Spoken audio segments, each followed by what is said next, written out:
Group C এবং D এর এই সিলেবাস পরিবর্তন হওয়ার পরে স্টুডেন্টদের ক্ষেত্রে কিন্তু অনেকের ক্ষেত্রে একটা বড় প্রশ্ন চিহ্ন চলে আসছে যে যে সমস্ত নতুন টপিকগুলো ইনক্লুড হয়েছে সেইগুলো ঠিক কোথা থেকে পড়বে, কি বই পড়বে ইত্যাদি তাদের জন্য। এবং অনেকেই ইন্ডিভিজুয়াল বইয়ের কথা বলছে। এবার ইন্ডিভিজুয়াল বই এত কম সময়ের মধ্যে পড়ে কমপ্লিট করতে পারলে খুবই ভালো, বাট সেটা প্রায় অসম্ভব ব্যাপার। এখন যদি প্রথমেই আমরা বলি যে ইন্ডিয়ান হিস্ট্রিতে এখন যদি কৃষ্ণা রেড্ডির বইয়ের ইংরেজিতে বলা হয়, তাহলে কৃষ্ণা রেড্ডি কিংবা জীবন মুখোপাধ্যায়ের বই পড়ে এখনই কমপ্লিট করাটা ভেরি ডিফিকাল্ট হয়ে যাবে। আবার জিওগ্রাফির ক্ষেত্রেও কিন্তু স্যার আপনি বলতে পারবেন। আমি যদি বলি জিওগ্রাফির কথা, জিওগ্রাফিতে তোমরা বাংলা বই, ইংরাজি বই, দুরকম বই পাবে। বাংলায় যদি আমি বলি, বাংলায় কার্তিক চন্দ্র মণ্ডলের একটা স্যারের একটা ভালো বই আছে, সেটাও দেখতে পারো। ইংরাজিতে যদি আমরা বলি, ইংরাজিতে আমরা খুল্লার এর পাবলিকেশনের একটা ভালো বই পাই, ঠিক আছে। তাছাড়া মাজিদ হোসেন স্যারের একটা ভালো বই পাই। এর মধ্যে যে কোনো একটা তোমরা নিতে পারো, এই দুটো বই বেটার। এবার এই বইটা তুমি কখন পারবে? যদি তোমার কাছে এনাফ টাইম থাকে এবং তুমি যদি সারাক্ষণ পড়াশোনার মধ্যে নিজেকে নিয়োজিত করতে পারো, তাহলে তোমার পক্ষে সম্ভব। কিন্তু এই জায়গাটাতে 2 মাসের মধ্যে নিজেকে সেই জায়গায় নিয়ে গিয়ে পড়াটা কিন্তু অনেক স্টুডেন্টের পক্ষে সমস্যা বা চাপের হয়ে যায়। তার সলিউশনটাও আমরা আজকে দেবো, যে কিভাবে তোমাকে পড়লে একদমই তুমি মানে এই 2 মাসের মধ্যে নিজেকে এক্সাম রেডি করে ফেলতে পারবে। দেখো, এখন পরীক্ষায় প্রিপারেশন নেওয়ার সঙ্গে সঙ্গে তোমার স্মার্ট স্টাডি করতে হবে, আর এই জিনিসটাই তো সব থেকে বড় দরকার। তাই আমরা তোমাদের কাছে ইন্ডিভিজুয়াল বইয়ের কথা বলবো, যেগুলো তোমরা যে কোনো এক্সামের ক্ষেত্রে, অল ইন্ডিয়া যে কোনো এক্সামে তোমরা অ্যাপ্লিকেবল।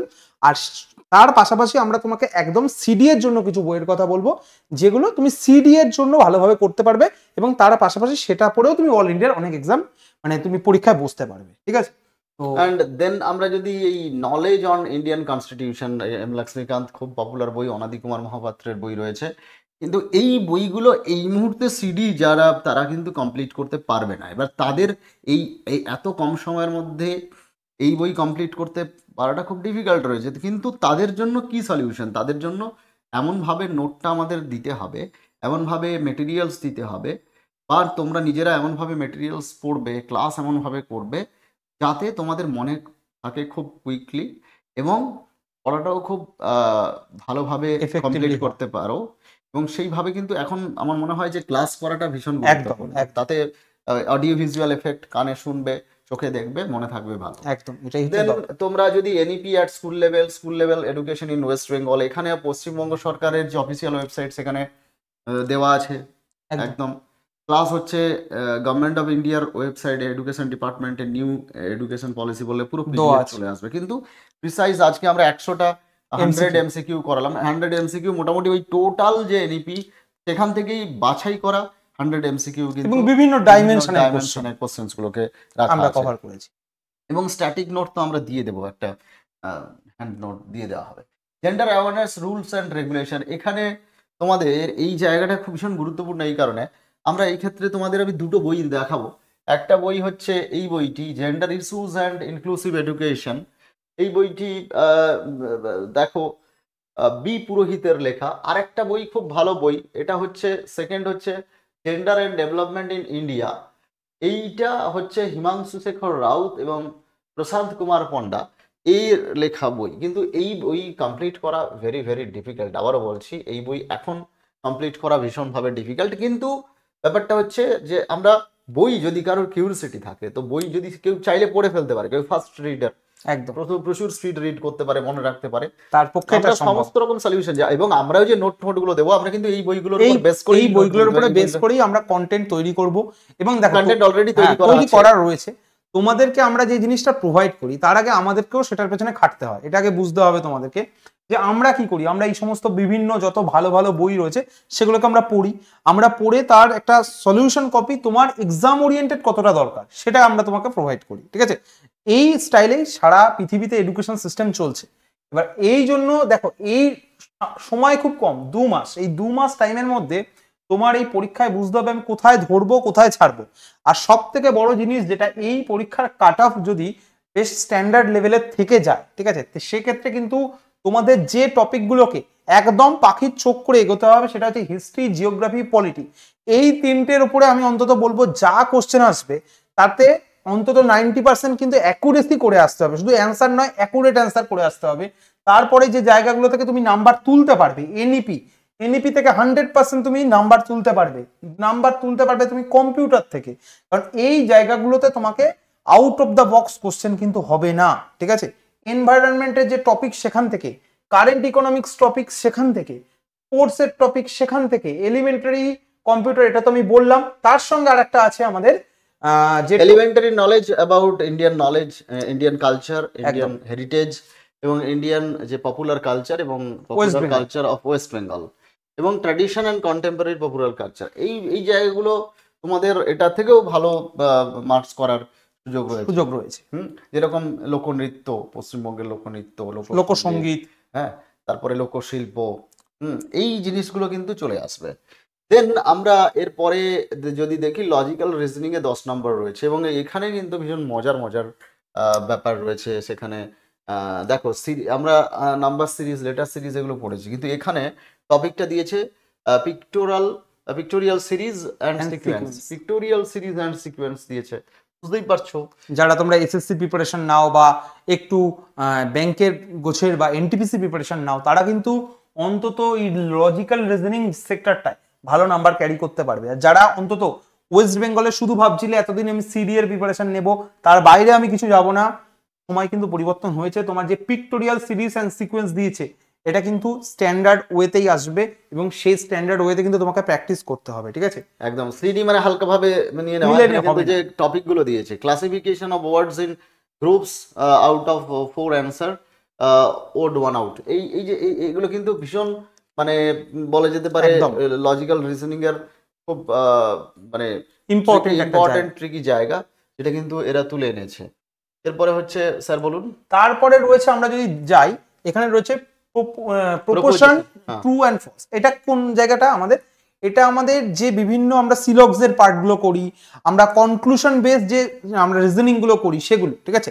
যে রিজনিং গুলো না এতদিন ধরে তুমি ডব্লিউবিসিএস মেন্সে সাধারণত চোখে পড়েছে তোমার, বা তোমার যদি চোখে পড়ে থাকে সিজিএল পরীক্ষা, সিএইচএসএল পরীক্ষায় চোখে পড়েছে, সেই ধরনের কিন্তু মানে ম্যাচিং বা ট্রু ফলস সেই ধরনের চিন্তা ভাবনার কোশ্চেন কিন্তু এখন আসবে।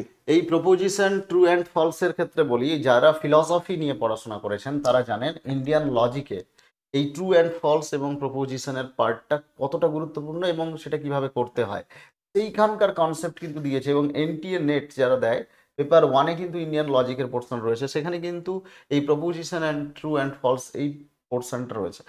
আমরা দেখতে পাচ্ছি যে গ্রুপ সিডির পরীক্ষা নিচ্ছে, কিন্তু এখানে এমন কিছু টপিককে আনা হয়েছে যেটা কিন্তু আমরা ব্যাংকের পরীক্ষায় কিংবা সিজিএলের পরীক্ষায় কিংবা নেটের পেপার 1-এর পরীক্ষায় আমরা দেখতে পাই। তারপরে দিয়েছে ম্যাচিং এবং তারপরে আছে ব্লাড রিলেশন। এটা অত্যন্ত মানে গুরুত্বপূর্ণ একটা জায়গা, এটা কিন্তু আমাদের পড়তে হবে।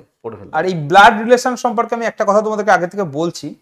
ব্লাড রিলেশন দেখে হয়তো অনেকে ভাবতে পারো এটা ইজি, কিন্তু এটা জানবে অনেক স্টুডেন্টের নাইটমেয়ার। আমি কেন বলছি নাইটমেয়ার কথাটা, কারণ তোমাকে যদি পরীক্ষার সময় না অল্প টাইমের মধ্যে একটা বড় প্যারাগ্রাফ দিয়ে সেখান থেকে তোমার ব্লাড রিলেশন বের করতে বলে, তোমার কাছে একটা নাইটমেয়ারে পরিণত হবে। তাই ব্লাড রিলেশন মানে আমি প্র্যাকটিস করব না, এটা আমার হাতে অটোমেটিক্যালি বসে গেছে, আমি এটা জানি, আমাকে এটা করতে হবে না, এই কনসেপ্ট থেকে বাবা বেরো, ঠিক আছে। এই কনসেপ্ট থেকে না বেরোলে কিন্তু যা সিলেবাস সিডিতে দেওয়া হয়েছে সেই সিলেবাস কিন্তু যথেষ্ট একটা স্ট্যান্ডার্ড ওয়েতে সিলেবাস তৈরি করা হয়েছে। এবং এই প্রিপারেশন, এটা ভয় পাওয়ার নয়, এটাকে হচ্ছে তোমার এখন টাইম, যে জায়গায় তোমার দুর্বলতা রয়েছে সেই জায়গাটাকে রেডি করার। আর সেই দুর্বলতাগুলোকে তুমি যেমন একটা বাড়ি তৈরির সময় সমস্ত সিমেন্ট ইট বালি ভালোভাবে গাঁথো, তেমন কিন্তু এখানে গাঁথতে হবে যে জায়গাগুলো তোমার অপূর্ণতা রয়ে গেছে। তারপরে স্যার তোমাদেরকে অ্যারিথমেটিক পার্টটা তো স্যার বলুন আপনি, কারণ average, percentage, LCM, HCF, ratio, proportion and simple interest, এটা একেবারে এটা একদম সহজ পার্ট রয়েছে, এটা নিয়ে অত ঘাবড়ানোর কিছু নেই। সবথেকে মনে হলো আমাদের দেখায় সবথেকে সহজ পার্ট অ্যারিথমেটিকের রয়েছে একদম। এরপর সি এর ক্ষেত্রেও মোটামুটি সেম, এবারে ইংলিশের জায়গাটা নতুন অ্যাড হচ্ছে। এইখানে আমরা লজিক্যাল রিজনিং এর ক্ষেত্রেও দেখছি পাজল কিন্তু, এবং ম্যাচিং, এটা ডিতে ছিল না, এটা অ্যাড হয়েছে। ইংলিশের ক্ষেত্রে grammar, preposition, singular and plural এগুলো যোগ হয়েছে, synonym, antonyms, vocabulary, spelling check এবং সেন্টেন্স স্ট্রাকচার। এই জায়গাটা কিন্তু ইনক্লুড, মানে এই জায়গাটা দিয়েছে, যেটা খুব ভীষণ স্পেসিফিক, কারণ যারা গ্রুপ সি অর্থাৎ যারা ক্লারিক্যাল পোস্টে চাকরি করবে তাদের জন্য বিভিন্ন চিঠি লেখা, ড্রাফট করা, ইংলিশের যে যে নলেজটা দরকার সেটা টেস্ট করার জন্য এই জায়গাটা রাখাটা ভীষণ গুরুত্বপূর্ণ, তাই এটা রেখেছে। এখানে তোমরা পিকে দে সরকারের বই দেখতে পারো, একদম। কিংবা পিসি দাসের বই দেখতে হ্যাঁ, পারো, হ্যাঁ, হ্যাঁ।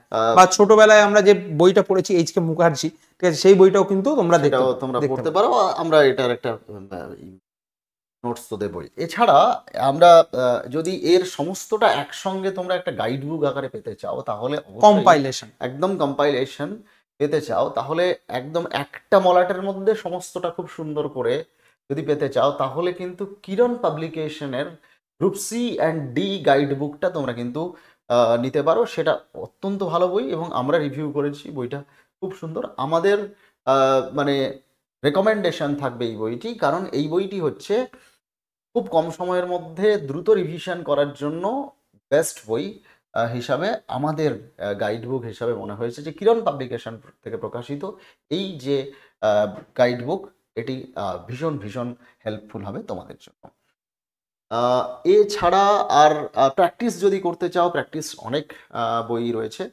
প্র্যাকটিসের বইয়ের জন্য আলাদা আমরা মক টেস্টের আলাদা একটা ভিডিও করে তোমাদের প্র্যাকটিস বইয়ের জন্য আমরা রেকমেন্ডেশন করব। আজকে মূলত আমরা কোর বই একদম যেখান থেকে পড়লে তোমাদের এক জায়গায় সিলেবাসটা পেয়ে যাবে। এছাড়া প্রত্যেকটা এরিয়া ওয়াইজ কি কি বই আছে তার সম্পর্কে একটা ডাইমেনশনটাও ধারণা দেওয়া হলো। এবারে সিলেবাসটা দেখে তোমাদের যতটা সহজ মনে হচ্ছে, যতটা মনে হচ্ছে যে কম সিলেবাস, তা কিন্তু নয়। সিলেবাসটা অনেকটা রয়েছে, যখন পড়তে শুরু করে তখন বুঝতে পারবে। স্যার আপনি কি বলবেন? একদমই, এই যে সিলেবাসটা দিয়েছে, সিলেবাসটা দেখলে কিন্তু মনে হচ্ছে ছোট, কিন্তু এই সিলেবাসটা কিন্তু অনেক কিছু ভেতরে রয়েছে। আজকে তোমাদেরকে আমি কয়েকটা কথা বলছি, যারা অন্তত বিভিন্ন পরীক্ষা দিয়েছো, 4-5 বছর ধরে পরীক্ষা দিচ্ছ, আর যারা নতুন, তফাৎটা কোথায় হয়? তফাৎটা একটা যে মানে সাইকোলজিতে হয় যে আমি এই পার্টগুলো পড়েছি। এই যেমন ইন্ডিয়ান হিস্ট্রি বলতে ছোট লাগে, কিন্তু এখানে অ্যানসিয়েন্ট রয়েছে, মেডিয়েভেল রয়েছে, মডার্ন রয়েছে। ইন্ডিয়ান জিওগ্রাফি বলতে সোজা লাগে, কিন্তু এর ভেতরে অনেক বড় পার্ট কিন্তু রয়েছে। তাই সবার আগে এই প্রিপারেশন করার আগে মানে যে গাইডেন্সটা আমার মনে হয় দেওয়া দরকার, অ্যাজ দ্য তোমাদেরকে একজন মেন্টর হিসাবে যেটা আমার মনে হচ্ছে দেওয়া দরকার, সেটা হলো তুমি প্রিপারেশনটা শুরু করার আগে কিভাবে প্রিপারেশনটা শুরু করবে যাতে তোমার প্রিপারেশনটা একদম ইজি হয়। তুমি নিশ্চয়ই কোনো একটা গাইডবুক কিনে নেবে, এটা হচ্ছে সবার আগে তোমার কর্তব্য। আর তারপরে তুমি বিভিন্ন পরীক্ষা, কিরণ পাবলিকেশনের একটা বই আমি বলছি, যেটা হচ্ছে তুমি দেখবে এসএসসি মানে সেন্ট্রালের যে পরীক্ষাটা হয় তার পিওআইকিউর একটা বই আছে, সেখান থেকে হিস্ট্রি, জিওগ্রাফি আর পলিটি, ইন্ডিয়ান পলিটি, এই তিনটেতে যত পিওআইকিউ আছে তোমাকে সবকটা করতে হবে, ইমিডিয়েট অ্যাট এনি কস্ট তোমাকে করতে হবে। এবং ওখানে হয়তো তুমি 1500 থেকে 2000 এমসিকিউ তুমি ইজিলি কভার করে ফেলতে পারবে। আর যখনই তুমি সেটা করে ফেলতে পারবে না, তোমার এই জায়গাগুলোতে কিন্তু গ্রিপ পুরো পাকা হয়ে যাবে, সেখানে কিন্তু তোমার বল একদম পড়লেই তোমার 6 হবে, কোনো চিন্তা লাগবে না। ম্যাথের জায়গাটাতে কি করতে হবে? ম্যাথের জায়গাটাতে তুমি তো বাড়িতে প্র্যাকটিস করেছো এতদিন, তারপরে তোমাকে কি করতে হবে? এখন তোমাকে শুধু মক টেস্ট দিতে হবে। আর পরীক্ষার আগে অন্তত 25-30টা মক টেস্ট কিন্তু কমপ্লিট করতে হবে উইদিন টাইম পিরিয়ড। আর শুধু কমপ্লিট না, এবার একটা কথা বলছি, এই মক টেস্ট দেওয়াতে না অনেক স্টুডেন্টের অনেকটা সমস্যা থাকে যে আমি তো অনলাইনে মক টেস্ট দিচ্ছি। দেখো বাবা, অনলাইনে মক টেস্ট তুমি দিতে পারো, কিন্তু অনলাইনে মক টেস্ট আর পরীক্ষার অফলাইনে মক টেস্ট, যেখানে তোমাকে আলটিমেট ওএমআর ফিল আপ করতে হবে, সেটা কিন্তু সমস্যা হয়। পরীক্ষায় তোমার যদি 1 ঘন্টায় পরীক্ষা থাকে, তাহলে তোমাকে ধরে নিতে হবে অন্তত 10 থেকে 15 মানে 5 মিনিট আমার শুধু অ্যাটেন্ডেন্স সিট ফিল আপ করতে যাবে, আর বাদ বাকি আমার মক টোটাল 100টা কোশ্চেন ফিল আপ করতে 10 থেকে 15 মিনিট যাবে। এবার সেই টাইমটা বাদ দিয়ে তুমি সলভ করো। যদি তুমি সলভ করতে পারো, তাহলে তোমার কিন্তু পরীক্ষায় উইদিন টাইম ফ্রেমের মধ্যে তুমি অ্যান্সার কিন্তু করে আসতে পারবে। মক টেস্টের ব্যাপারটা যখন স্যার বললেন, আমরা একটা ভালো খবর দিই, সেটা হচ্ছে 50টা মক টেস্ট সিরিজ আমরা কিন্তু নিয়ে আসছি আগামী 1 ডিসেম্বর থেকে। 50 মক টেস্ট সিরিজ, যার মধ্যে তোমাদের জন্য থাকবে 30টা ফুল লেন্থ মক টেস্ট এবং 20টা সেকশনাল টেস্ট। মক টেস্ট দাও ভালো করে, এবং আমাদের মহাম্যারাথন ক্লাসও তো স্যার হচ্ছে যে প্রত্যেকটা সাবজেক্ট এবং টপিক ওয়াইজ মহাম্যারাথন। তো আজকে এই ভিডিওটা এখানেই থাকছে, দেখা হবে নেক্সট ভিডিওতে। বেস্ট অফ লাক সবাইকে। গ্রুপ সিডির জন্য জোর কদমে প্রিপারেশন শুরু হোক এবং ইতিবাচক মানুষ নিয়ে চালিয়ে নিয়ে। Thank you, all the best.